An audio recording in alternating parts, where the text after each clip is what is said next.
रागी मेहताब नौगाम में पैदा हुई हूँ और मेरी जो स्कूलिंग है ये प्रेजेंटेशन कॉन्वेंट में हुई है।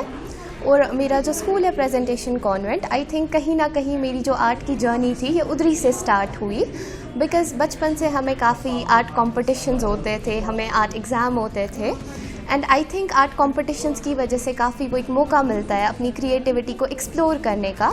और धीरे धीरे जैसे आर्ट कॉम्पिटिशन्स हुए, मैंने अपनी क्रिएटिविटी को एक्सप्लोर किया और सीखा, और इसी एक्सपीरियंस के साथ धीरे धीरे इम्प्रूवमेंट आई। और आज पेंटिंग्स है जो इम्प्रूव्ड वर्जन है। धीरे धीरे पहले हम सीखते हैं, पहले हम छोटे होते हैं, फिर एक्सपीरियंस आता है एंड इवेंचुअली हम एक बेटर वर्जन हो जाते हैं। स्कूलिंग चूँकि जैसे था कॉन्वेंट में आप पढ़ रही थी, तो ये बचपन से इसका था या जो पढ़ाई के साथ साथ घर में किसी ने गाइड इसके साथ?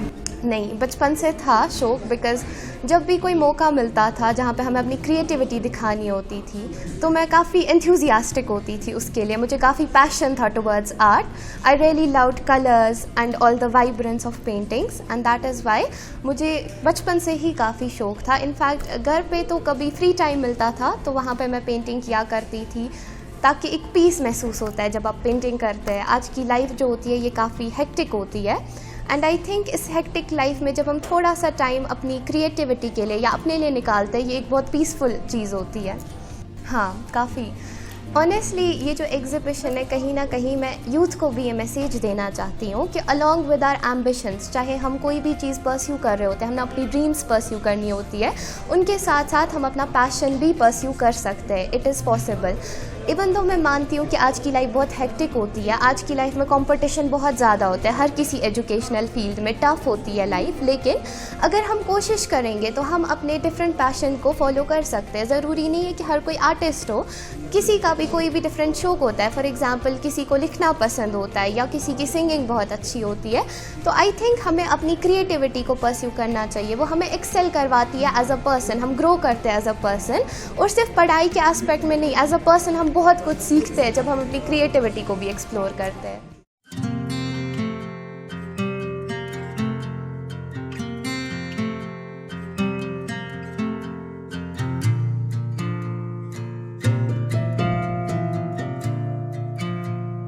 आप 12th क्लास में हैं जी।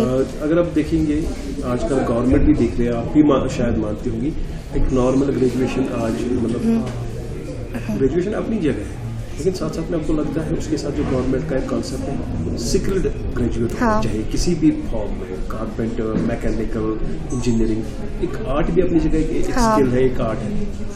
जी, आर्ट अपनी जगह एक स्किल है। आई बिलीव कि कोई भी अपना पैशन फॉलो कर सकता है, चाहे वो कोई प्रोफेशनल चीज़ हो, कोई एजुकेशनल फील्ड हो, जैसे कि डॉक्टर होता है या इंजीनियर्स होता है, या आर्ट से रिलेटेड कुछ हो, फॉर एग्जांपल पेंटिंग इटसेल्फ, या आर्टिस्ट, या कुछ भी आर्टिसन वगैरह। आज तो बहुत सारे फील्ड्स हैं हमारे आसपास, और आई बिलीव कि कंपटीशन भी बहुत हाई है, लेकिन अपॉर्चुनिटीज़ भी बहुत ज़्यादा है। हर किसी फील्ड में अपॉर्चुनिटी है, और अगर हम पेंटिंग के फील्ड को एक्सप्लोर करेंगे, यहाँ पे भी हमें बहुत नई चीज़ें सीखने को मिलती है। और कश्मीर में भी काफ़ी अब इसको प्रमोट किया जा रहा है, काफ़ी सपोर्ट किया जा रहा है। तो आई बिलीव कि अगर किसी के पास टैलेंट है, उनको ज़रूर इसको ट्राई करना चाहिए, अपनी क्रिएटिविटी को देखना चाहिए कैसे वो एक्सप्लोर कर सकते हैं इसको।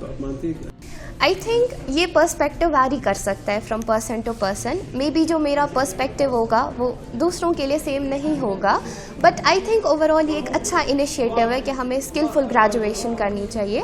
आई थिंक गवर्नमेंट ने एक अच्छा इनिशिएटिव लिया है इन स्टेप्स को लेके। क्योंकि पेंट एक ऐसा चीज़ है आज के टाइम में, hectic life, competition, employment competition, studies competition. Art एक ऐसी चीज़ है चाहे इसके साथ जितना भी टाइम बिताता है, it also helps to reduce the mental stress or any other kind of mental anxiety.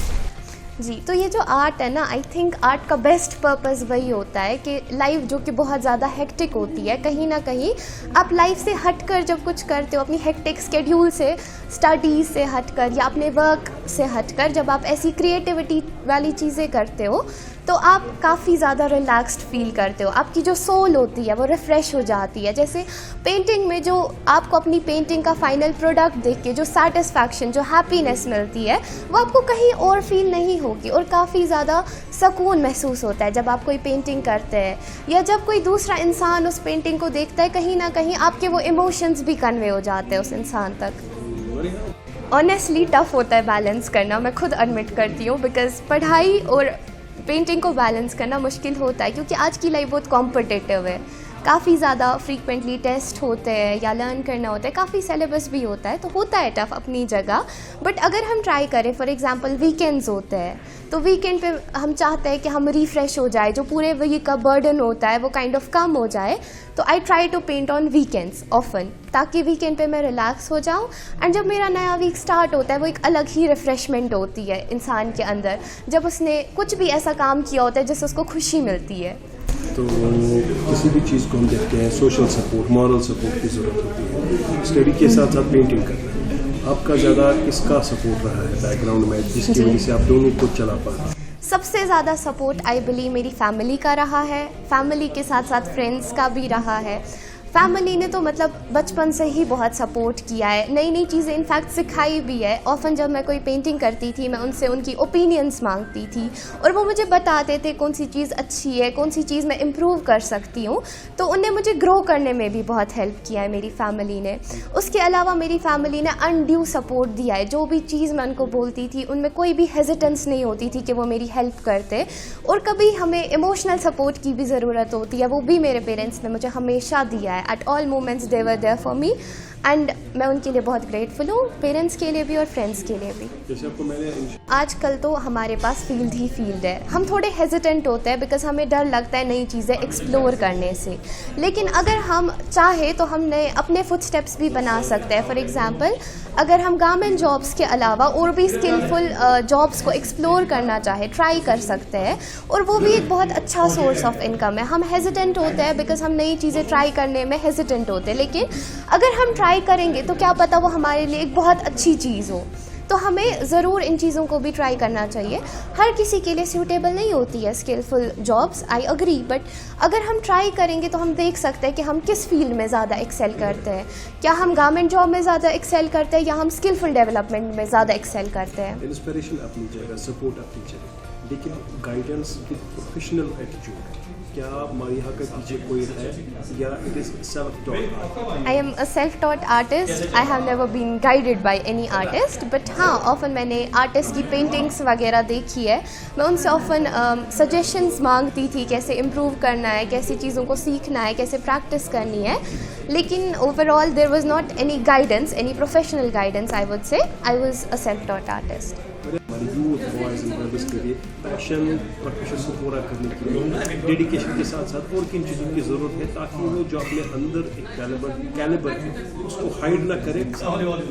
पहली बात आई बिलीव पहला स्टेप होता है कि आपको अपनी क्रिएटिविटी को एक्सप्लोर करना है पहले, बिकॉज हर किसी इंसान को नहीं पता होता है कि वो किस फील्ड में एक्सेल कर सकता है। तो जब आप कोई नई चीज़ ट्राई करते हैं, आप देखते हैं उस चीज़ के बारे में कि क्या वो चीज़ आपके लिए अच्छी है या नहीं है। तो फॉर एग्जांपल म्यूज़िक हो या आर्ट हो, आप पहले अपने फील्ड को एक्सप्लोर कीजिए कि क्या वो आपके लिए सूटेबल है, और अगर आपको लगता है कि वो आपके लिए सूटेबल है then definitely follow your heart. सिर्फ प्रोफेशन मैटर नहीं करता है, बल्कि वो जगह जहाँ पे आपका दिल लगता है, जहाँ पे आप जो कर रहे होते हैं वो आपको रियली हैप्पी फील कराता है, आपकी लाइफ को मीनिंगफुल फील कराता है, उस ड्रीम को आपको ज़रूर परस्यू करना चाहिए। That is what I believe. Thanks and good luck. Thank you.